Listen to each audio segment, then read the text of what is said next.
Buenas tardes, estamos en otro Participa en Vivo. En este caso tenemos con nosotros a Toni García Arias, que es maestro de primaria y también es director. Él trabaja en el CEIP Joaquín García Valverde, está en la región de Murcia, cerca de San Javier, de la base de aviación. Y bueno, él también trabaja como profesor del máster de magisterio, ¿no? En la Universidad Internacional de Valencia. Ha escrito varios libros. Uno de ellos es relativo al bullying, Aulas sin bullying, que es el más reciente de este año mismo. Aulas sin bullying, Aulas sin miedo. También ha escrito sobre la educación de las fortalezas, manual práctico con casos reales, es decir, que hablamos con un maestro, digamos, ya curtido, tanto en lo que es la docencia como en lo que es la gestión de un centro escolar público en calidad de director. Entonces, pues buenas tardes, Toni, bienvenido. Buenas tardes, Andrés, y muchas gracias por la invitación y gracias a todos los que estáis aquí para asistir a esta charla tan dinámica que va a surgir a partir de ahora. En el Participa en Vivo, recuerdo que lo que hacemos es dar ocasión a que todos los que se inscriban puedan interpelar al invitado y después lo subimos a YouTube. Entonces, queda con posibilidad de participar mientras lo estamos grabando y después queda el testimonio para que cualquiera que quiera, digamos, nutrirse de esas opiniones las pueda contrastar y las pueda ver repetidas después. Así pues, sin más preámbulo, vamos con toda la cantidad, que hay mucha, de cuestiones que hoy en día aborda la educación. Educación, ya digo, primaria, pero que resulta, porque lo hemos hablado también muchas veces ya con otros compañeros de secundaria, resulta fundamental para el posterior desarrollo, porque, claro, la persona se forma en los primeros años, entonces toda una serie de conductas y sobre todo de pautas de trabajo, de hábitos y de forma de estar en la escuela, claro, los años primeros resultan determinantes. Entonces, en ese sentido, mmm, hablando de lo que sería la convivencia en el aula, ¿qué requisitos plantearías tú, Toni, para una convivencia productiva en el aula? Mira, es una de las preguntas más complicadas porque yo creo que hay una degeneración bastante importante en lo que respecta a la convivencia pacífica dentro de las aulas. Es verdad que en primaria no tenemos tanta problemática como en secundaria, pero yo que tengo muchos amigos en secundaria me remiten casos que son absolutamente vergonzosos y vergonzantes, ¿no? Entonces está claro que tenemos un problema en la convivencia pacífica de los centros educativos, ¿no?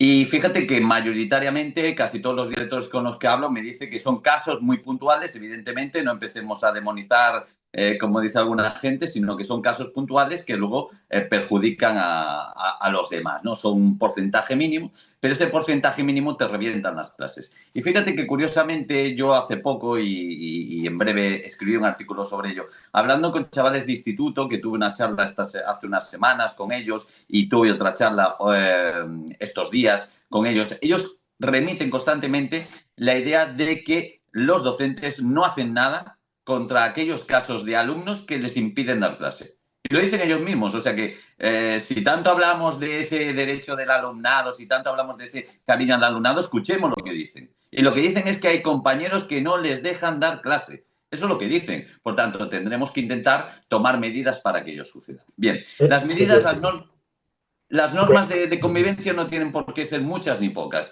Yo siempre lo digo lo mismo en mis charlas. Lo que tienen que ser es de obligado cumplimiento. Todos, absolutamente todos los menores, por muy pequeños que sean, y en primaria también, saben que las normas dentro de un deporte son claras. Y una agresión en un deporte es expulsión. Lo saben todos. Y en un centro educativo también. Lo único que no saben es si los adultos vamos a ser tan listos como para penalizarlos o gilipollas para no hacerlo. Es lo único que no saben. ¿Con quién van a dar? ¿Con uno que les va a decir darte un abrazo o con otro que va a decir no, no, esto es aquí has cometido un error y por tanto esto tiene que tener pues algún tipo de sanción, ¿no?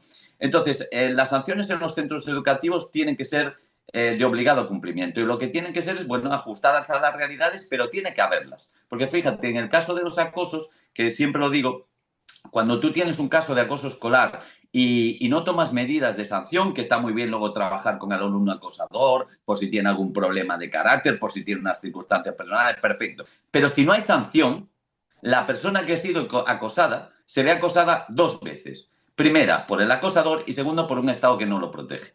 Y eso no lo podemos permitir. Por tanto, las normas de conducta en los centros educativos tienen que ser claras y aquellos alumnos que de manera repetitiva no permitan ejercer el derecho de los demás a una educación que la tienen, tiene que tomarse medidas contra ellos. Eso es evidente. Es decir, que tú lo que dices es que se crea una indefensión de un alumnado respecto de la extralimitación de otro alumnado que se propasa. Esto Correcto. pasó una cosa curiosa, porque hace poco en redes hubo una polémica, porque, claro, el que haya bullying implica que hay un acosador. Sí. Entonces, claro, lo que es muy problemático es que, al entender de algunos opinadores, claro, no puedes llamar a un nene acosador. Entonces, si no existe el acosador, ¿cómo determinas que existe el acoso, no?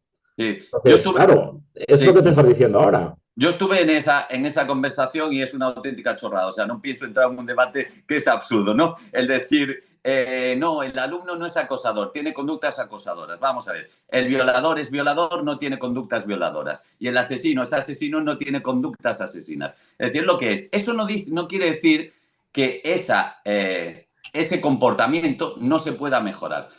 Pero el adjetivo existe porque se adjetiva un comportamiento de una persona. Ese debate estéril sobre no se puede decir, bueno, son chorradas de gente que no tiene la más remota idea. Yo, sinceramente, no respeto para nada esa opinión. ¿Por qué? Porque los adjetivos existen por alguna razón. Hay un alumno acosador y además es que es así, hay un alumno que acosa, no tiene comportamientos acosadores, acosa a otros y por tanto hay que tomar medidas con respecto a ese acoso. Es así. Que el día de mañana no es acosador, pues ya está, es un alumno no acosador, pero mientras acosa, es acosador. Es que no hay otra forma de verlo. Claro, una cosa, digamos, que por ir ligando cosas, es que todas estas conductas, claro, después tienen que seguir un proceso. Es decir, una vez se constatan en un centro, pues hay una burocracia.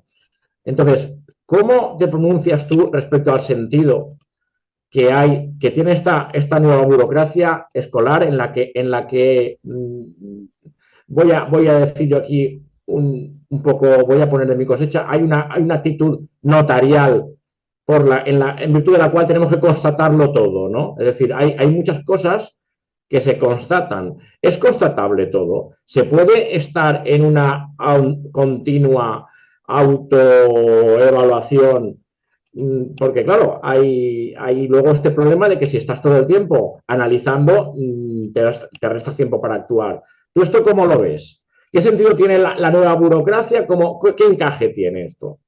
Mira, es un problema absolutamente legal. Es un problema legal y es un problema de una legalidad que está absolutamente equivocada, ¿no? Por ejemplo, tú te vas de excursión con 20 alumnos, ¿no? En un momento determinado hay un alumno que por cualquier razón sufre un accidente y, bueno, inspección educativa, la administración, todo el Estado irá contra ti como docente porque, bueno, un alumno ha sufrido un accidente en una excursión, ¿no? Sin embargo, tú te vas con tus amigos.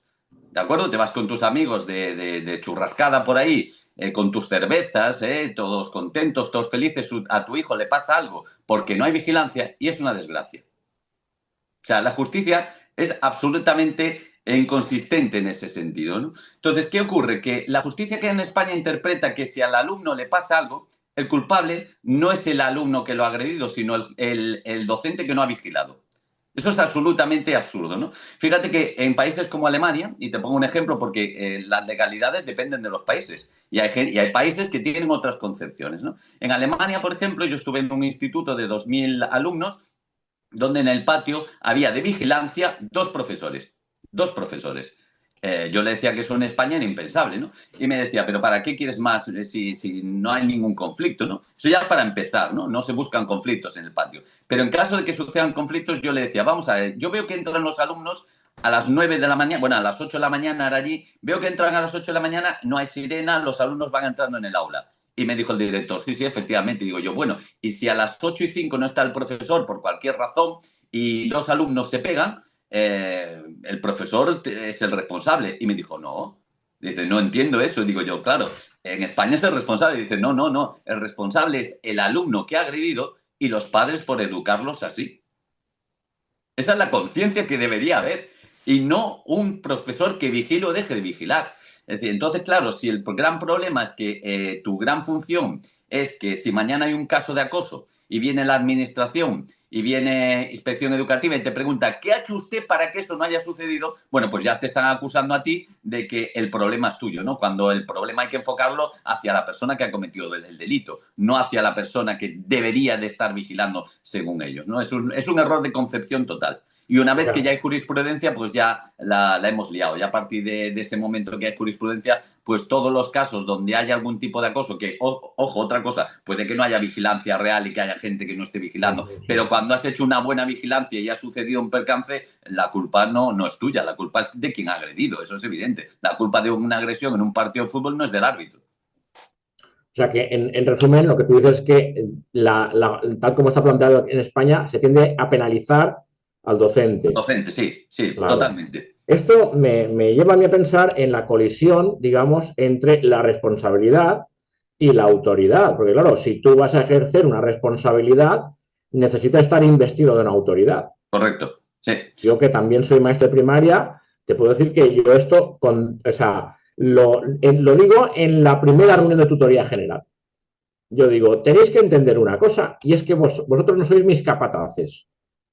¿Por qué? Porque si voy a ser yo responsable de lo que pase aquí en el aula, naturalmente tengo que tener la autoridad, porque claro, si no tengo la autoridad, ¿cómo desarrollo esa responsabilidad? Evidentemente. Y hay mucha gente que se queda descolocadísima. Claro. Claro, esto no es, o sea, entonces tú dices, entonces imagínate, entonces lo que tú me estás diciendo es que yo no puedo ejercer mi criterio de autoridad, pero lo que pase será culpa mía. Correcto. O sea, no tengo escapatoria. No tienes escapatoria. Tú tienes toda la responsabilidad, pero ninguna capacidad de ejercer ningún tipo digamos, de sanción ni de ningún tipo de cosa. Entonces, claro, al final el que está siempre en desventaja es el profesor, ¿no? Y eso sucede muchas veces. Yo me quedo a veces alucinado cuando me reportan casos de que viene inspección educativa o que viene la administración y le preguntan al docente ¿qué ha hecho usted para que este alumno no haya acosado? ¿Qué ha hecho usted para que este alumno venga a clase y no tenga asentismo? ¿Qué ha hecho? ¿Perdona? O sea, el problema del asentismo es mío y no de los padres. O sea, es una cultura de la defensa del menor absolutamente desquiciante. Ya, es absurda completamente. Mira, tal como lo planteas, es que te tengo que dar la razón, porque de hecho, mira, voy a ilustrar rápidamente una situación. A mí me ha pasado lo que tú estás diciendo, que venga inspección por unas quejas de unas mamás que de momento dicen hay quejas de madres, no te dicen cuántas, ya están incurriendo ahí en generarte una indefensión. Digo, ¿cuántas? Eran dos de toda una aula. Eran dos de las cuales yo estaba advertido que había problemática con esas madres, la propia directiva me lo había dicho, ¿no? Entonces, yo cuando digo, bueno, aquí en lo que constituye las quejas, en ningún momento se ha recabado mi testimonio. Y hay una ley de autoridad del profesorado que en la Comunidad Valenciana, dije yo, que me da presunción de veracidad, pero es que no se me ha, en ningún momento, todavía no se me ha consultado a mí mi versión. Y la propia, o sea, te encuentras que la propia inspección te dice, no, es que, claro, está la ley, pero mientras haya una prueba en contra. Y digo, ¿qué prueba en contra? Dice, lo que diga el chiquillo. Digo, entonces la presunción de veracidad se está dando el chiquillo. Claro. Es decir, el problema, según tú lo dices, es una mentalidad que permea la sociedad. Sí. Y claro, contra esa mentalidad, al final lo que va a pasar, entiendo que también lo estás diciendo esto, es que al final se va a interpretar la ley de la manera más grotesca posible, porque resulta que se va a llegar incluso a contradecir, porque se impone más antes esa mentalidad, ¿no? Que lo que consta en la ley. Sí, mira, hay una cosa que la ley no puede permitir, ¿no? Y es lo que está sucediendo en España, que por eso tenemos tantos problemas, que si quieres te pongo pues algunas referencias de los países del norte de Europa, que en este tipo de casos de protección del menor funcionan bastante mejor que aquí, pero uno de los grandes problemas es que la administración y la ley te da una responsabilidad que no puedes asumir porque tú no tienes capacidad de. Es decir, hay responsabilidades que les pertenecen a los padres, pero no hay nadie en este país que tenga la valentía de coger a unos padres y decirles perdonen, pero la responsabilidad de esto es suya, no es del docente, no es de la escuela, no es de la sociedad, le pertenece a usted. Te pongo un caso de un amigo mío que se fue a Suecia y es una persona un poquito, bueno, lleva una vida un poco así muy particular, ha tenido muchas relaciones esporádicas y ha tenido 3 hijos con 3 mujeres diferentes porque es un hombre, bueno, pues con un carácter muy particular, ¿no? Y en un momento determinado, pues él es muy buen cocinero y lo llamaron a Suecia y decidió llevarse a uno de sus hijos. La madre le dijo que sí para que viviera la experiencia. Bueno, pues como él es así, que vive bueno, en su propio mundo, pues un domingo se quedó con su hijo pues jugando a la Play hasta la 1 de la madrugada, más o menos. Y entonces, bueno, pues al día siguiente envía a su hijo al colegio y el niño se le quedó dormido en clase. Un niño pequeñito, un niño de 6 años. Y entonces el profesor lo llamó y le dijo que que su hijo se había quedado dormido, si le pasaba algo, o sea, no. Y entonces él contestó que no, que se habían quedado jugando hasta tarde y que bueno, que lo sentía, pero que, bueno, había dormido poco y tal. Le dijeron que eso no podía suceder, que tuviera cuidado con ese tipo de cosas. Pero como él es español y es más listo que nadie, porque nosotros somos más listos que nadie, pues al cabo de X tiempo le volvió a suceder. ¿Y qué hizo? No envió al hijo al colegio. Dijo, hostia, antes de que me llamen y que me digan que mi hijo se ha quedado dormido, pues lo dejo dormir todo el lunes. Bien, el lunes lo llaman a última hora y le dicen que su hijo no ha venido y le dice, no, es que está enfermo. Y entonces desde la secretaría le dicen justificación médica. Dice, no tengo 50 euros de sanción. Directo, como Hacienda. O sea, como aquí la DGT, pues tenían ese mismo día ya directamente una sanción como de la DGT que le retiraron de su cuenta 50 euros. Pero no solo eso, sino que por la tarde se presentó en su casa una mujer de servicios sociales y le obligó a hacer un curso de formación, sobre alimentación y descanso de los menores. Eso es lo que hay que hacer. Eso es protección del menor. Lo que hacemos en España es diluir responsabilidades y al final, ¿sabes quién lo paga? No lo pagan los padres, no lo pagamos nosotros, lo paga el menor que está desprotegido.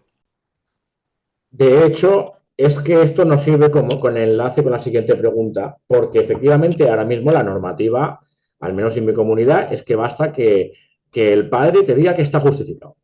Entonces, Sí, claro, ¿qué pasa? Que ahí hay un absentismo a veces porque cuando te das cuenta que el niño siempre falta el mismo día y resulta pues que ese día es el día que el padre o la madre pues se va de fiesta. sí. Y entonces al día siguiente ves que siempre, es decir, claro, te encuentras que en el momento un nene está faltando un 20%, eso hay que ya proceder de oficio, por así decirlo. Entonces, claro, cuando el padre o la madre o los dos pues tienen un día que digamos se lo toman de asuntos propios y al día siguiente el nene no va al cole, pues ya estamos en ese escenario, ¿no? Entonces, esto me lleva a la siguiente pregunta, que es de las que teníamos previstas. ¿Qué complicaciones plantea desarrollar la actual normativa? Es decir, aquí ya te lo pido como en tanto que director. Mira, la normativa cada vez es peor, cada vez es peor. Nosotros, fíjate, después del COVID, la burocracia en los centros educativos, sobre todo en los equipos directivos, se ha multiplicado. Y el problema es que ahora se normativiza todo de tal manera que hace mucho más complejo todo lo que es la responsabilidad docente, ¿no? Lo que dices tú, por ejemplo, hay que controlar el absentismo, la responsabilidad nuestra, no de servicios sociales, no de nadie más, nuestra. Pero ¿qué ocurre? Que si tú mañana elevas ese absentismo, por ejemplo, a la administración, estás solo.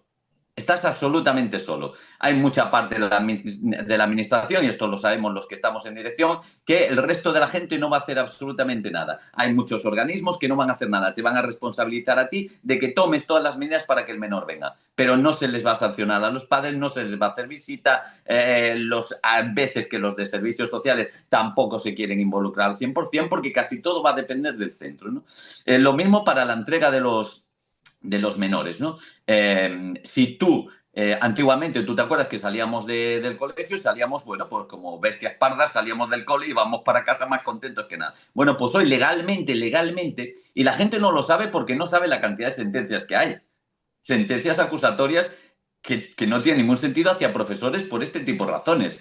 Tienes que entregar al menor a un adulto. Legalmente es así en un colegio. Legalmente es así porque te puedes encontrar con que el día de mañana al menor le haya pasado algo y un juez pueda interpretar que tú no le entregaste, tú como adulto, no le entregaste a otro adulto la responsabilidad de ese menor. Por tanto, hasta que no se la entregas a otro adulto, la responsabilidad es tuya. O sea que estamos asumiendo una serie de responsabilidades que en realidad no nos deberían de competir. Porque si no viene, luego el problema son las consecuencias, como todo lo que estamos hablando prácticamente. Porque el problema es que si no viene el padre a recoger al menor y tú te quedas con el menor hasta las 2:30, porque el padre no viene, no pasa absolutamente nada. Y al día siguiente puede suceder lo mismo y al padre y a la madre no les pasa absolutamente nada. ¿Quién lo va a pagar? Tú como docente. Ellos no pagan nada. Entonces, claro, cuando la responsabilidad recae solamente en los docentes, pero quien no lo está haciendo no tiene ningún tipo de sanción, que es lo que pasa con el acoso escolar, que es lo que pasa con este tipo de cuestiones de convivencia en los centros educativos, como no hay responsabilidad, pues aquellos que tienen jeta suficiente lo seguirán repitiendo una y otra vez. Entonces, cada vez nosotros hemos asumido más responsabilidades y ya te digo, los docentes porque no conocen ciertas sentencias que hay. Si no, no nos tomaríamos tan a la ligera nuestra profesión, porque hay sentencias acusatorias que son absolutamente lamentables, ¿eh? Es decir, que tú lo que dices es que hay un garantismo cada vez mayor hacia digamos, un confort en el ámbito de tanto los niños como las familias, pero que lo que hace es cancelar los derechos del profesorado. Es decir, es un garantismo asimétrico, por así Claro, decirlo. claro. Y es por no ejercer o por no hacer ejercer esa responsabilidad a los padres, por no querer meterse en el ámbito familiar, como sucede, por ejemplo, en Suecia, Noruega, Dinamarca, donde sí que hay una exigencia a los padres, por no sancionar a esos padres, por no ejercer esa responsabilidad sobre los padres, pues te la ejercen a ti. Usted es el responsable último de ese menor. Siempre, si no estudia, si se porta mal, si no ha sido entregado a otro adulto, si no viene a clase, la responsabilidad nunca es de los padres. Nunca es de la familia. La responsabilidad es única y exclusivamente tuya. Entonces, tú vas a ser responsable de no motivarlos. Tú vas a ser responsable de que se porte mal. Tú vas a ser responsable de que fuera tenga malos amigos. Tú vas a ser responsable de que saque malas notas. Al final, el responsable eres tú que no sabes hacer las cosas, no los padres. Muy bien. Entonces, con lo que me has dicho ya realmente me has contestado las preguntas. ¿Qué papel le corresponde a las familias en primaria? Pues has dejado muy bien sentir tu opinión y también, pues, qué reformaría de la escuela de hoy. Entonces, vamos a pasar, porque el tiempo nos apremia, a las preguntas que nos hacen los participantes hoy. Tiene el turno Emma. Emma, si quieres, ¿tienes audio en condiciones para...? Muy bien. Y si ¿Se no, me oye lo bien, leo no? yo, ¿eh? ¿Eh? Si quieres lo que lo lea yo, lo leo yo. No, bueno, yo sí me acuerdo casi de lo que puse. Ah, bueno, pues ¿quieres que lo lea yo? A Vale, ver, sí, vamos a ver tú nos si... preguntabas la importancia que tiene que tener el tutor en primaria, dado que hay tutores especialistas. Entonces, ¿quieres que Sí. Tony se pronuncie respecto a esta colisión entre la tutoría y la especialidad, ¿no? A ver, con todo mi Desarrolla, respeto a los que... desarrolla un poquito. Sí, bueno, a ver, con todo mi respeto a los que sean especialistas y tutores, pero bueno, yo soy tutora de primaria y hay veces en que te encuentras en colegios, por ejemplo, que me pasaba en mi colegio de línea 2 y que tres especialistas siendo tutores. Y a mí me tocó compartir la tutoría con un especialista. Con lo cual él mismo me decía que él lo que quería dar era su asignatura, dar inglés, no ocuparse de la tutoría, porque luego me tocaba a mí dar una de sus troncales, matemáticas. Entonces, a mí eso me parece como que los de primaria y también estudiamos para ser tutores y los especialistas en ese caso a lo mejor no tienen los recursos que tenemos nosotros. Y luego también lo que suelen decir muchos de los especialistas es lo de aguantar la burocracia que tenemos los tutores, las reuniones de familias y demás. Entonces, claro, me da la sensación que la figura de primaria cada vez está más diluida. Solamente hay que ver que todo el Ah, el mundo se tutor. pueda del tutor de primaria, sí, y bueno, y del especialista, claro, yo soy del plan del 91, que era que todo el mundo se podía apuntar a la lista de primaria, por lo menos aquí en Asturias, y los especialistas de primaria a primaria solamente podíamos estar en nuestra lista. Entonces, claro, tú te encontrabas al de música, al de inglés, al de educación física, todos en tu lista de infantil, en tu lista de primaria, y nosotros solamente en la lista de primaria. Y luego una cosa que salió a colación de lo que comentabas con Tony, de los problemas a veces con las familias, que se saltan a veces el turno de hablar con el tutor, que hay muchas cosas que se podrían solucionar hablando con el tutor y van ya directamente a dirección. Incluso los niños en el patio ya te dicen, voy a ir a hablar con el jefe de estudios y pasan Esto es muy común. olímpicamente de hablar con el profesor de que está en el patio para luego poder decírselo al tutor y no, ya te dicen, no, no, yo a dirección y para allá van tan panchos. Entonces, claro, yo me parece lo que tú dices, estamos perdiendo autoridad. Y nada, era eso lo que quería que comentar y muy interesante la charla. Tony, ¿qué tienes que decir a esto? O sea, a ti también te hacen esto, que puentean Sí, al tutor y acuden a ti directamente. ¿Qué haces en sí. este caso? Yo lo tengo clarísimo, yo siempre se lo digo. ¿Le ha informado usted al tutor de esto? Y me dicen no. Y digo, pues es lo primero que tiene que hacer. No, pues yo no cojo absolutamente nunca, atiendo a ningún padre que no ha hablado previamente con el tutor. Ya, pero es que no sé si lo va a solucionar, es que me da igual. Es que el tutor tiene que tener conocimiento de lo que usted me está diciendo. Yo les pongo ejemplo. Usted imagínese que yo tengo una queja sobre usted y voy sobre su jefe y a usted no le digo nada. ¿A usted le gustaría que luego vaya su jefe y le llame la atención? Pues no, pues aquí es igual. O sea, si tiene una queja o tiene algo que solucionar, usted primero hable con el tutor. Luego el tutor que le dé la respuesta y a partir de ahí, si la respuesta no le gusta, puede venir a hablar conmigo y consideramos la situación. Pero mientras yo nunca puenteo, jamás puenteo a un tutor, ni se me ocurriría. Y Y además, además, claro. con lo que comenta la compañera, estoy absolutamente de acuerdo. Yo soy tutor nato. Yo soy tutor nato. A mí me gusta la tutoría. Yo amo la tutoría. Y no me gusta que estén especialistas dando tutoría. ¿Por qué? Porque no son especialistas. Si hay especialidades, deben de respetarse las especialidades. ¿Qué ocurre? Que es una cuestión económica, de ahorro, ¿no? Es una cuestión donde se ahorra mucho dinero poniendo a los especialistas que sean tutores. Pero no tienen la formación para ser tutores. Porque yo me pregunto, una persona que no tiene la especialidad de primaria como yo y quiere ser tutor y a lo mejor no está dando bien ciertas asignaturas, ¿por qué no puedo yo dar inglés mal? Yo no tengo ni idea de inglés, pongamos por ejemplo, ¿por qué no lo puedo dar yo igual de mal inglés que él está dando igual de mal la tutoría? Es decir, somos especialistas y debería respetarse la especialidad. Y además es que es un agravio comparativo. Es como decir, bueno, la especialidad de primaria no vale para nada. Si total, todo el mundo que saque la carrera vale para ser tutor. No es cierto. No es cierto, en absoluto. O sea, la tutoría lleva una complejidad no solo de burocracia, y aparte las asignaturas especiales que tienes que dar, lengua, matemáticas, etcétera, que tienes que tener un dominio de ellas, pero lo que es la gestión del aula, un especialista no sabe hacerlo. Lo que es la gestión de conflictos como tal dentro de un aula, un especialista tampoco sabe hacerlo. Es decir, nosotros tenemos una formación que los especialistas no tienen. Por tanto, para mí es un agravio comparativo. Deberían de respetarse las especialidades tal cual. Los de música, música, los de inglés, inglés y los que somos tutores natos, tutores natos. Muy bien. Damos paso a Dori. Eh, ella está en una AMPA de Cataluña, creo que la más potente. Entonces, su pregunta, ¿quieres formular a tú misma, Dori? Vale, a ver, no estoy en un AMPA. Hemos montado una plataforma al margen de las AMPAs, Gracias por acotarlo.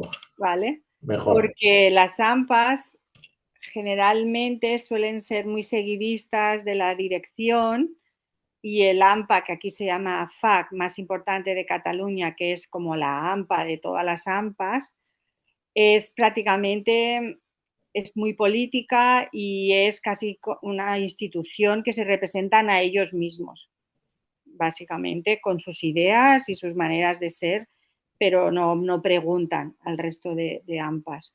Digamos entonces que eres representante de una asociación, de una entidad de madres y padres, pero Sí, de una con entidad plataforma, propia.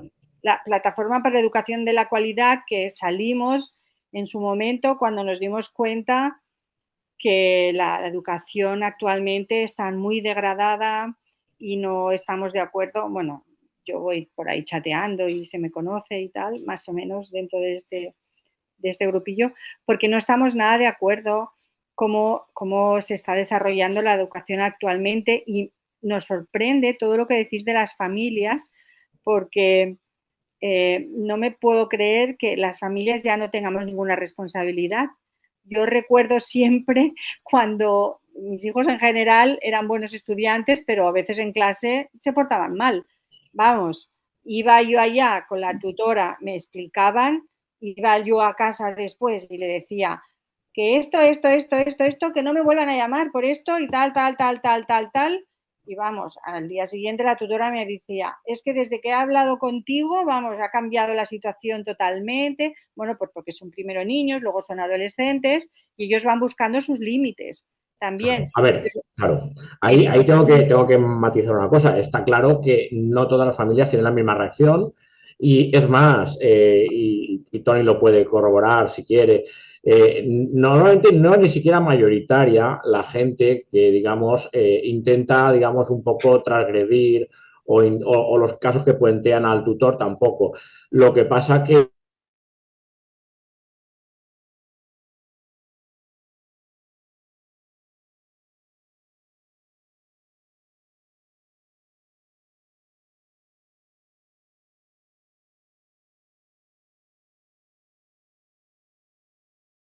la educación de los hijos hacia la escuela, ¿no? En ámbitos que le pertenecería a la familia.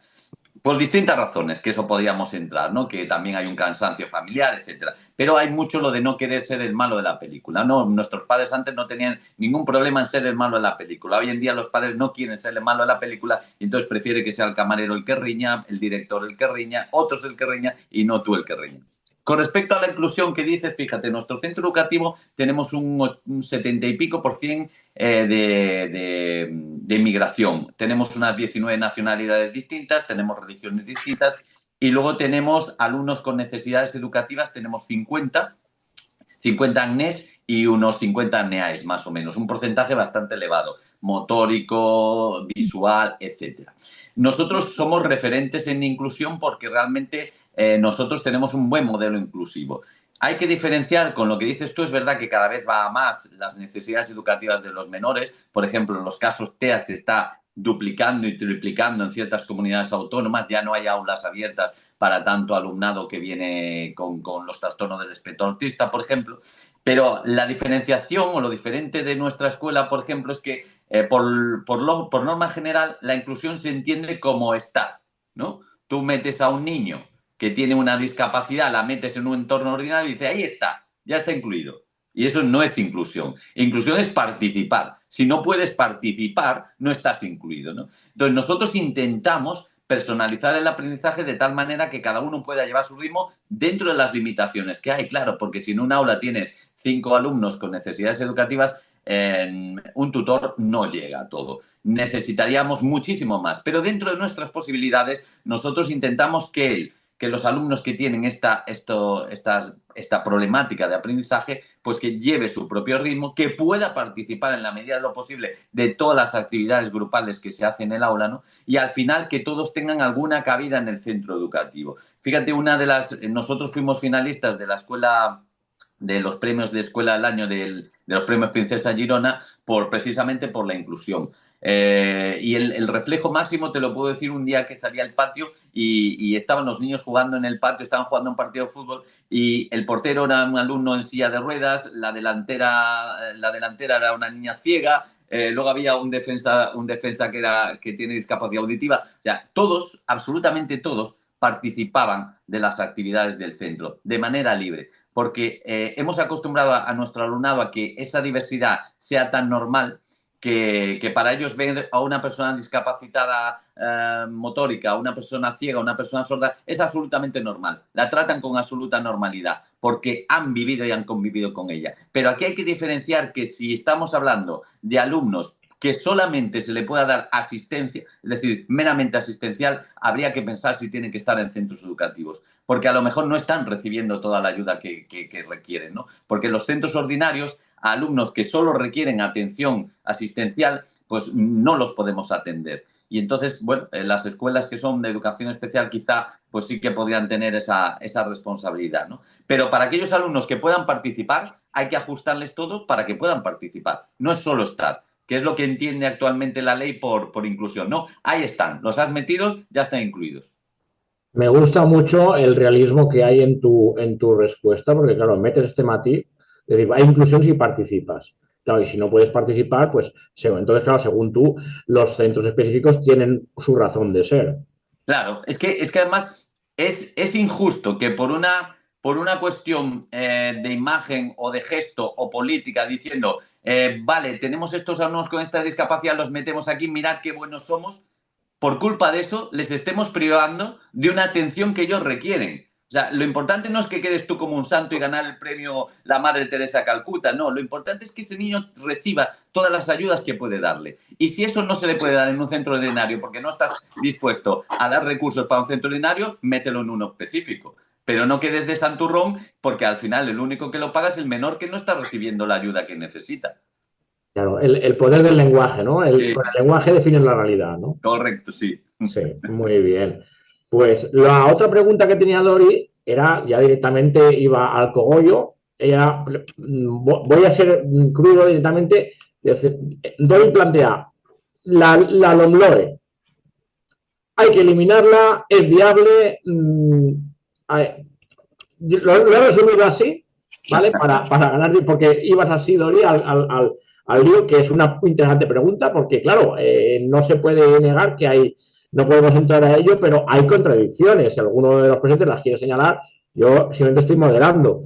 Pero claro, ahí está la pregunta que hace Dori. ¿Habría que eliminar la LOMLOE? ¿Se tendría que derogar? ¿Se tendría que reformar? ¿Qué tendría que hacerse? Porque no olvidemos que la LOMLOE en realidad es las leyes anteriores una reformulación, es decir, es una vuelta de tuerca. Tampoco es que esté suponiendo, o sea, el texto de la LOMLOE es la ley anterior a la que había previa, volverla a introducir con una serie de añadidos, pero no es en sí una creación ex novo 100%, sino que es por así decirlo, un parcheado.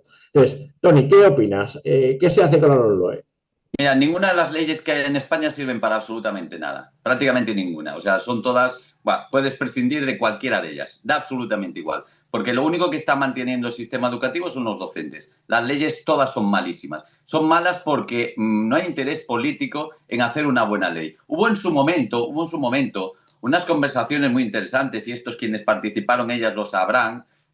Hubo conversaciones muy interesantes en un momento donde se estuvo a punto de llegar a un acuerdo estatal sobre una ley educativa. A punto, entre el Partido Socialista y el Partido Popular. A puntísimo. Y en un momento determinado, a las tantas de la noche, uno de los partidos decidió no llegar a un acuerdo por una cuestión de imagen. Y esto quienes están en esa reunión saben que no miento. Entonces, cuando el interés político está por encima del interés educativo, pues cualquier ley que hagas es una auténtica bazofia. Así de sencillo. ¿Por qué? Porque no te interesa que la ley sea buena o sea mala, te interesa que sea políticamente a favor tuya o que se añadan ciertos aspectos que a ti te interesan, pero poco más, ¿no? Entonces, la ley educativa, la LOMLOE, pues es mala, malísima, igual que la anterior, y luego hay que tener en cuenta que los padres de la LOMLOE, pues ya sabemos quiénes son y ya sabemos lo que fracasaron las leyes anteriores, con lo cual, si ya ha fracasado algo antes, no repitas, ¿no? Y lo que me preocupa de las leyes actuales, de las leyes educativas, es ese grado de subjetividad que le están dando. Aparte de que, bueno, introducir aspectos como lo ODS me parece perfecto y yo lo tengo que cumplir porque lo dice la ley, pero meter ODS en educación primaria me parece un despropósito de casi penal, ¿sabes? Meter ODS en educación primaria, por favor. O sea, ¿de qué estamos hablando? Yo lo que tengo que hacer es una formación humanista. No tengo que preocuparme de los ODS que los partidos políticos a través de la Unión Europea van a delimitar. O sea, es que esto ya es lo último, ¿no? Pero Una bueno, ahí agenda, está. ¿no? La Agenda Desarrollar una agenda. 2030, todas estas cosas que deberían estar absolutamente apartadas del sistema educativo, absolutamente apartadas del sistema educativo. Nosotros tenemos que basarnos en los valores universales, punto. El resto no es nuestro juego, ¿no? Entonces, cuando se hacen este tipo de cosas, como meter ODS, como meter todo este tipo de ideología que se quiere introducir dentro de la escuela, porque es ideología, no son valores, es ideología, para mí sobra, tanto de un lado como de otro. Y luego uno de los grandes problemas que tiene la ley actual, es que es todo muy subjetivo, es una evaluación muy subjetiva, porque cuando a ti en una evaluación te dicen el alumno sabe poner las tildes en las palabras agudas, llanas y esdrújulas, tú a través de una prueba puedes determinar si sí o si no. Pero si el criterio de evaluación es el alumno valora las reglas de acentuación y la importancia, pues claro, puede ser desde un 0 hasta un 10, depende de lo que te dé la gana de poner. Entonces no podemos permitir que haya criterios de evaluación tan subjetivos donde de repente tú le pongas una nota, pueda venir un inspector, un padre pueda protestar y decir, es que le puedes poner tanto un 0 como un 10. Entonces estamos atados de pies y manos para decir si verdaderamente el alumno sabe o no sabe, porque es tan subjetivo. ¿Valora la lectura? Pues yo que sé si valora la lectura. Es que eso no puede ser un criterio de valoración que tenga mucho peso dentro de. ¿Disfruta con? Pues no lo sé si disfruta con. No le he puesto electrodos para saber si disfruta con. Yo lo que tengo que saber es si sabe hacer o si sabe contenidos, pero yo las valoraciones esas subjetivas está conduciendo que eso, que un niño pueda sacar un 0 o un 10, da igual. Prácticamente me fuerzan a hacer, pero ya lo contestas prácticamente con lo que has dicho, hacer mención al perfil de salida. Mira, si en una ley hay que hacer un vídeo de 1 hora para explicar lo que es todo eso, es que la ley va mal. O sea, así de sencillo. O sea, si tienes que explicar lo que es el perfil de salida junto con el saber básico que coincide con la competencia específica que al mismo tiempo... Mira, si tienes que hacer todo eso, sencillamente es que la ley va mal.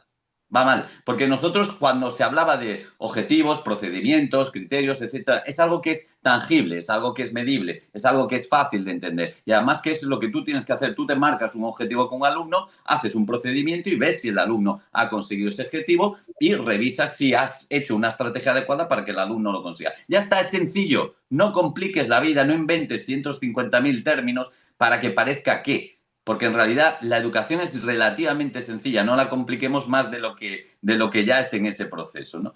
Entonces, bueno, pues no es completamente absurdo todo esta parafernalia lingüística que han generado para esta ley. A mí me lo parece, por lo menos.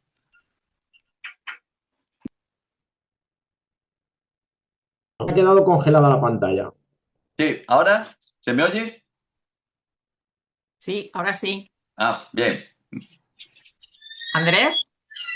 Ah, pues Andrés sí que se le ha quedado Andrés es paralizada. al que se le ha quedado congelada, sí.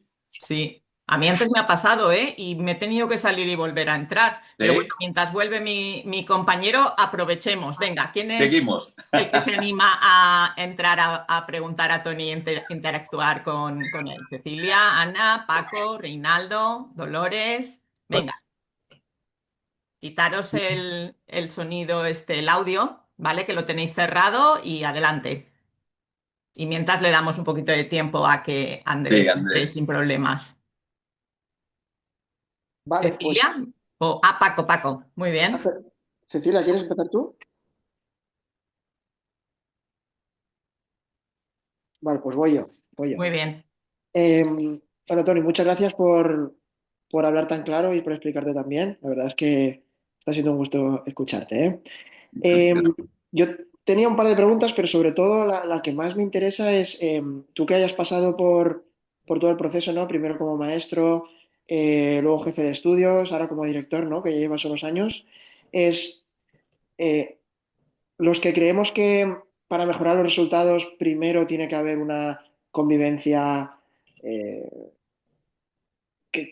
el que se pueda desarrollar académicamente el alumno en condiciones normales, ¿no? O sea, entonces, ¿qué medidas has tomado, ¿no? O unas que hayan tenido éxito, otras que hayan funcionado también, ¿no? Y que te hayan llevado a ver a lo que funciona para conseguirlo, o qué has aprendido de los errores. No sé si nos podrías explicar un poquito.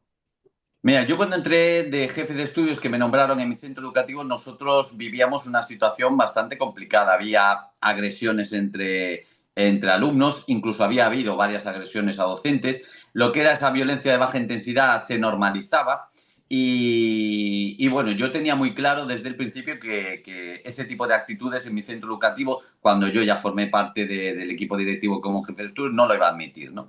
Al principio no me quedó más remedio que hacerlo de una manera bastante tajante. No me quedó más remedio porque la concienciación y todo eso está muy bien, pero lleva su proceso. Pero yo tenía que atajarlo de manera radical, todos aquellos problemas, porque muchos de nuestros alumnos se juntaban en el patio por nacionalidad, se juntaban por etnia. Entonces, claro, aquello, bueno, no jugaba nadie en el patio, cuando jugaban se peleaban entre ellos, los marroquíes españoles, españoles contra los marroquíes, etcétera, etcétera. Entonces, claro, yo nada más ser nombrado jefe de estudios, el primer mes aproximadamente creo que expulsé a 10 alumnos. El primer mes. Eso me llevó a enfrentamientos con alumnos, me llevó a enfrentamientos, porque en aquella época teníamos también séptimo y octavo estaban allí, me llevó a enfrentamientos con padres, enfrentamientos serios con padres, pero también con profesores, que no entendían que la disciplina debía de ser así, ¿no? Entonces, una vez que se acostumbraron a que el nivel de, digamos, mi nivel de sanción se había instalado en la zona baja y no en la zona alta, como estaba sucediendo, donde no se penalizaba más que aquello que era muy grave, cuando vieron que eso empezaba a ser así, empezaron a tomar conciencia. Hasta el punto de que yo tuve a los alumnos 2 días sin recreo, sin salir al patio, porque como no lo aprovechaban para jugar, sencillamente no lo disfrutaban, se quedaban en el aula. Empezaron a entender que aquello iba en serio. Yo cuando pisaba un pie en el patio se diluían como si fueran manifestaciones ilegales. Y entonces, bueno, cuando empezaron a ver el primer mes y el segundo mes que aquello se iba a mantener así, pues ya se lo tomaron más en serio, ¿no? Y con tal de no ser expulsados o con tal de no tener sanciones, pues empezaron a comportarse mejor. ¿Qué ocurre? Que a partir de ello empecé a adoptar medidas, como sobre todo la patrulla roja, que es una patrulla de mediación para que ellos resuelvan el conflicto dentro del patio, hacer patios dinámicos para que haya diversidad y que en vez de que haya peleas, pues que cada uno pueda atender, los que son más pasivos en actividades más pasivas, los más activos en actividades más pasivas, luego charlas de la policía municipal, es decir, una serie de estrategias para que luego también una figura de un mediador como docente y luego mi despacho que está abierta a las 24 horas para los alumnos que yo les decía que podían entrar cuando quisieran, pues eso hizo que el nivel de convivencia mejorase tanto que actualmente cualquier mínimo detalle que haga que no funcione bien, que disturbe todo eso, pues hace que directamente vengan al despacho y me lo cuenten. Y yo siempre pongo el mismo ejemplo. Recuerdo hace unos años, hace 4 o 5 años, que mi secretaria estaba hablando con un colegio porque nos venía un alumno de sexto de ese colegio. Y estaba pidiendo los papeles y justo antes de colgar el teléfono, mi secretaria oyó al director del otro centro por teléfono decir, toma, ahí se lo llevan.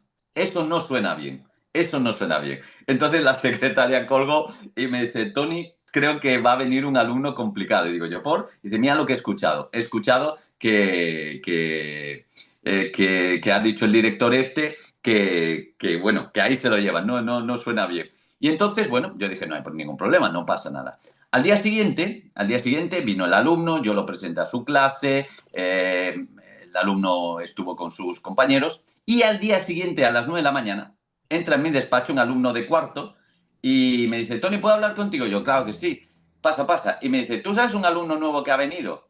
Y le digo, sí. Y dice, pues ayer a la salida me dijo que le tenía que dar 1 euro y que si no le daba 1 euro todos los días me iba a pegar. Tú fíjate el grado de confianza que tienen mis alumnos y cómo ya asumen que la convivencia tiene que ser pacífica, que cuando les pasa algo, confían en mí. Vienen a mi despacho y me lo cuentan. ¿Qué ocurre? Que le dije yo, no te preocupes, vete para tu casa, que lo vamos a solucionar rápidamente. Llamé al alumno, llamé a los padres del alumno, llamé a la policía municipal, llamé a servicios sociales y nos reunimos todos ese mismo día y le expliqué a los padres que cuando un menor amenaza a otro pidiéndole dinero es porque en su casa hay algún problema y que yo me encargaría de investigar qué problema tenían en esa casa para que ese alumno se comportase así. Y les pregunté si me habían entendido y me entendieron perfectamente porque el resto del curso el chaval se portó genial. Pero los alumnos confían en que yo lo voy a solucionar. Eso es interesante, es decir, lo que vienes a decir es que el ejercicio responsable de la autoridad te convierte en una figura de confianza del alumnado, es decir, el alumnado sabe que eres un referente y entonces el alumnado acude a ti y se crea un mayor diálogo y una mayor fluidez, es decir, que lejos de convertirse en un obstáculo, ese ejercicio de la autoridad lo que hace es engrasar el engranaje del cole. Esto es muy interesante porque, claro, hay ciertos discursos que quedan automáticamente invalidados con lo que acabas de explicar. Mira, es totalmente falso. Cuando te dicen lo contrario, es totalmente falso. El 99% del alumnado lo que quiere es disciplina.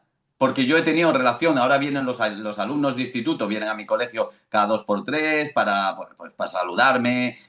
Y cuando hablo con ellos, lo dicen claramente, que tienen un problema porque los profesores no actúan. Es que te lo dicen. Los profesores no actúan, maestro, no hacen nada. Saben que hay personas que se portan mal y les da igual, no hacen nada. Entonces, es absolutamente falso. Los alumnos lo que quieren es disciplina porque todo el mundo quiere convivir en paz. Todo el mundo.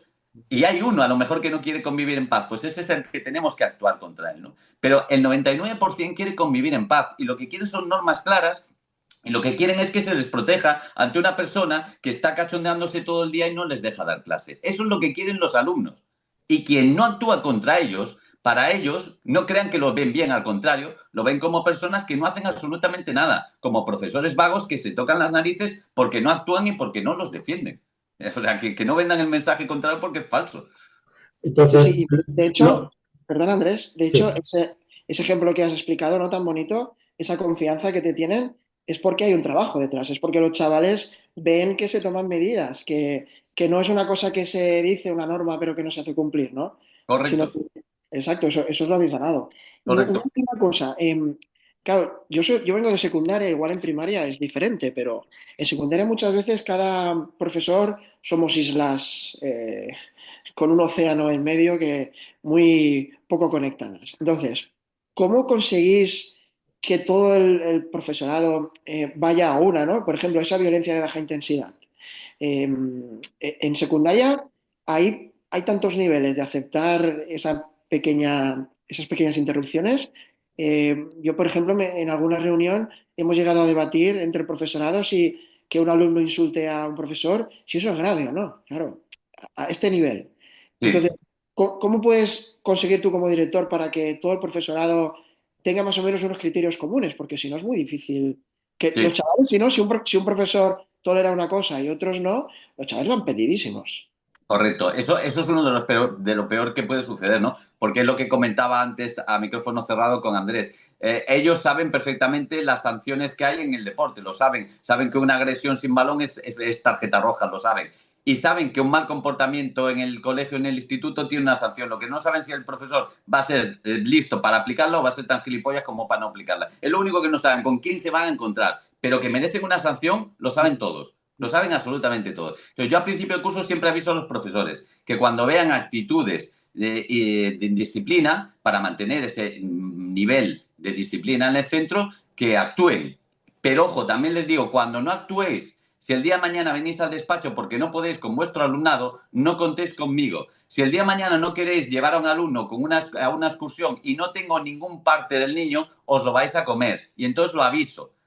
Pero fíjate que el nivel de disciplina depende. Nosotros hemos expulsado, hemos expulsado. Y cuando digo expulsado, ojo, no se va a casa solo, se va a casa con un trabajo y avisado a la policía de que ese niño no esté en la calle. O sea, nosotros actuamos en red. Avisamos a la policía y decimos, fulanito está expulsado y está en su casa y tiene que hacer este tipo de tareas. Hemos expulsado a un alumno por decirle no a un profesor. Por decirle no a un profesor. Tú no le dices no a un profesor. Si un profesor te dice, saca la libreta, sacas la libreta. O sea, es que no hay nada que negociar, no hay nada que hablar. Tú no le puedes decir no. Si el profesor tiene ese nivel de exigencia, nosotros tomamos medidas. En este caso fue una actitud chilesca de un chaval que además con una actitud, muy machita, de muy macho, y nosotros directamente lo expulsamos para su casa. durante un día, lo expulsamos por decirle no. Entonces, depende del profesorado, pero el equipo directivo es el que tiene que liderar todo eso y decir, oye, esto no se debe permitir bajo ningún concepto. Las interrupciones, y atención, las interrupciones en el aula constantes por parte de una persona no se deben de permitir, y los docentes no tienen que ser acomplejados como para decir, es que no lo controlo. No, es que no es un problema tuyo. Un tío que se comporte mal no es un problema tuyo. Y cuando tú actúas, no actúas por ti. Yo cuando un alumno, y he trabajado en secundaria, cuando he tenido que tomar medidas disciplinarias con un alumno, no lo tomo por mí, lo tomo porque está impidiendo el derecho a estudiar de 25. No lo tomo por mí, a mí me da igual. Esto lo comentabas antes, ¿no? Claro.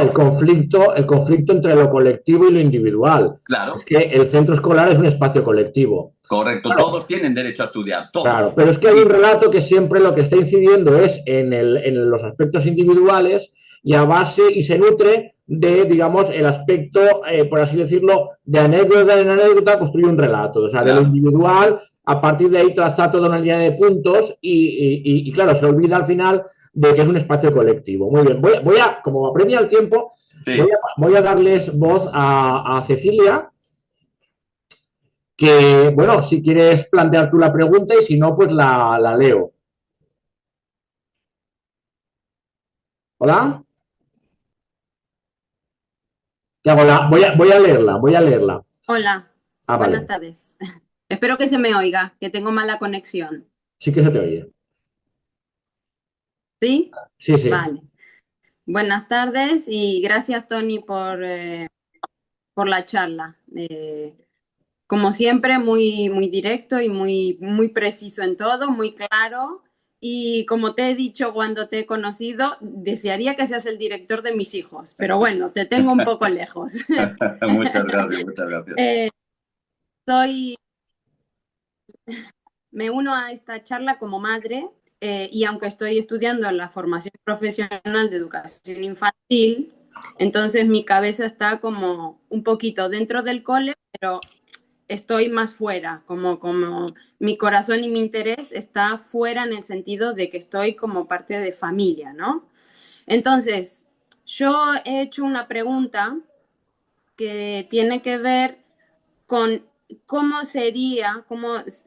sería la participación de la familia, si cabe, dentro de las actividades del aula para motivar a los alumnos, para tratar de generar buena convivencia en clase y utilizarnos, como digo yo a los docentes de mis hijos, utilizarnos a las familias que queremos aportar y trabajar en equipo dentro de nuestro lugar, ¿no? Sin invadir, pero desde nuestro lugar de familia, ¿cómo podemos intervenir sin invadir, ¿no?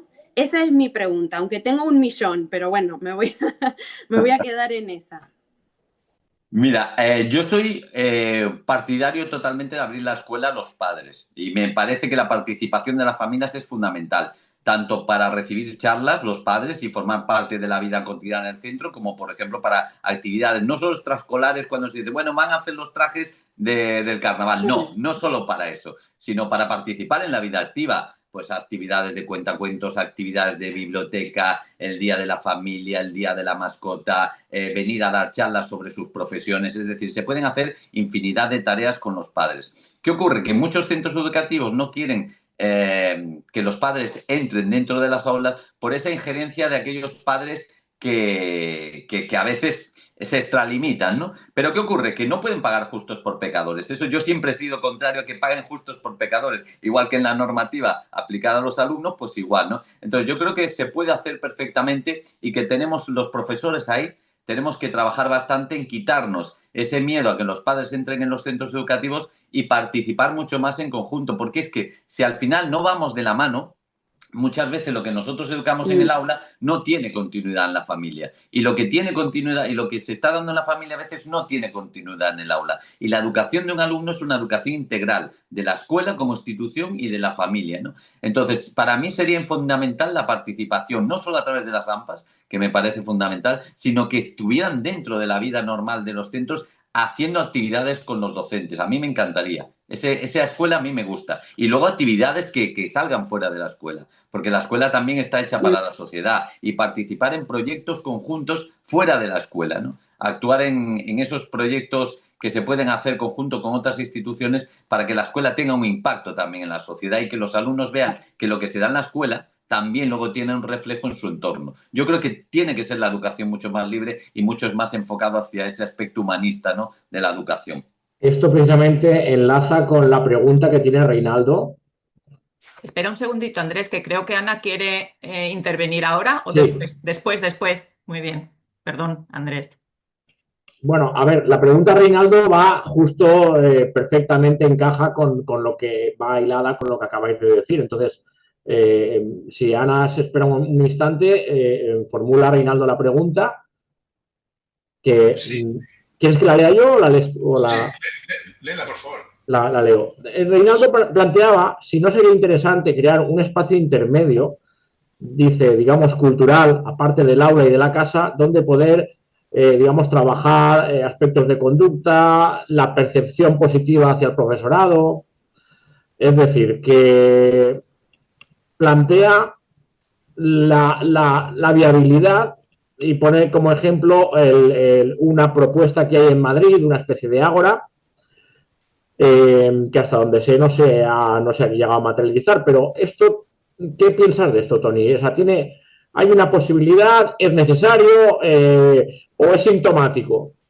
A mí me gustaría que hubiera esa posibilidad. De hecho, yo cuando he estado de Erasmus en colegios de Suecia, de Noruega, por las tardes hay actividades en el centro educativo donde se hacen este tipo de debates, donde se debate sobre la educación de los menores, sobre la violencia, sobre todo, sobre los aspectos de la sexualidad, sobre infinidad de aspectos, cursos, formaciones, talleres. Y es una maravilla ver cómo los centros educativos tienen vida por la tarde, pues con ese tipo de actividades, con profesores, con padres, con alumnos, más allá de lo meramente académico, ¿no? A mí eso me encanta. Si participan un 5% de los padres, bueno, pues un 5%, pero ten en cuenta que eso al final también es un ejemplo para los demás, porque al principio vendrán muy pocos, pero puede que los demás vayan tomando conciencia y que al final vayan pues sumándose a esas iniciativas. A mí me gusta, a mí la idea me gusta, porque creo que eso, que la escuela debe de trascender un poco los muros, ¿no? Muy bien, pues turno para Lola, que ella es de primaria y es de Andalucía.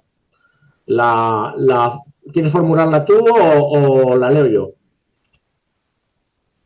Entiendo que Lola es Dolores. ¿La leo yo? Es que no tienes el audio puesto ahora. Vale. Ahora lo tengo puesto. Muy bien. Sí. A ver, puse que soy de primaria porque no podía, porque soy de primaria, pero ahora mismo estoy en Francia porque no podía elegir que en el formulario que trabajo en Francia. Pero actualmente trabajo aquí en Francia y si en Francia puedo ser profesora de secundaria, que en España no. Curioso. Sí, entonces soy profesora de secundaria, estoy en un instituto profesional. Y la verdad que sigo a Tony por Facebook y me gusta mucho porque puedo comparar entre los dos países, entre España y Francia. Ahora me vuelvo para España y voy a prepararme las oposiciones de francés para primaria. Para primaria. Muy En bien. España no puedo ejercer en secundaria. Vale, y bueno, no me acuerdo las preguntas que puse. Pues te la refresco. ¿Podríamos crear una nueva materia? Esta sería la lectura. Pienso que en educación primaria deberíamos priorizar la lectura de libros en papel, en clase, mediante actividades, porque en casa no los leen. Trabajar la lectura en voz alta, la lectura y el diálogo para fomentar la reflexión y desarrollar mayor comprensión. Así, incluir la lectura como materia sería una ayuda para mejorar el aprendizaje en otras materias. Totalmente, mira, yo vengo ahora mismo de Estambul, que una de las partes que más me gustó de la enseñanza en Estambul es que durante los 2 primeros años principalmente se prioriza matemáticas, lengua y valores cívicos, comportamiento cívico, porque es la base de todo lo demás. Yo creo que nosotros desde primaria llenamos demasiado de materias al alumnado, Evidentemente la lectura es fundamental y no hay tiempo para leer. No hay tiempo para leer. Al final se sacaron planes, aquellos planes absurdos donde tenías que apuntar, hoy lunes han leído 15 minutos en lengua, 12 en mate, 13 en tal. Era absurdo completamente. No hay tiempo para la lectura y mucho menos tiempo para la lectura de ocio. Debemos de recuperar esa parte fundamental. Hay que leer mucho más en primaria y fundamentalmente en los cursos iniciales, en primero y segundo. La lengua tiene que estar prácticamente dominando todo el espectro curricular de las asignaturas. Ya meteremos más adelante, pero la lengua... ¿Es necesaria un área específica de lectura?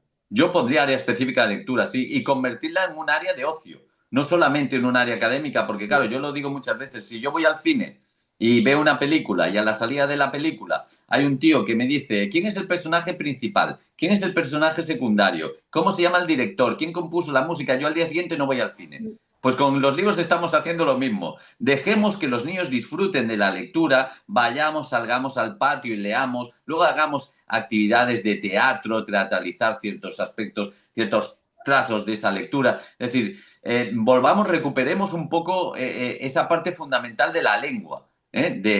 Porque luego fíjate que cuando llegan a sexto, uno de los grandes problemas es que no saben leer. No saben leer ni saben interpretar, porque ya desde primero y segundo no damos tiempo a que asienten esa lectura, no damos tiempo. Entonces van balbuceando toda la primaria, ¿no? Entonces para mí sería una asignatura absolutamente fundamental. Y además de esa, en primero y segundo hay que volver a recuperar más plástica, más música, más pintura, más teatro, más filosofía. Es decir, hay que recuperar esa parte fundamental humanista del ser humano, ¿no? En las primeras etapas fundamentales del desarrollo, que es primero y segundo. O sea que estoy totalmente de acuerdo. La asignatura de lectura debería ser obligatoria todos los días. Todos los días. Ana. Vale, muchas gracias. Sí, es que Bueno, lo noto mucho.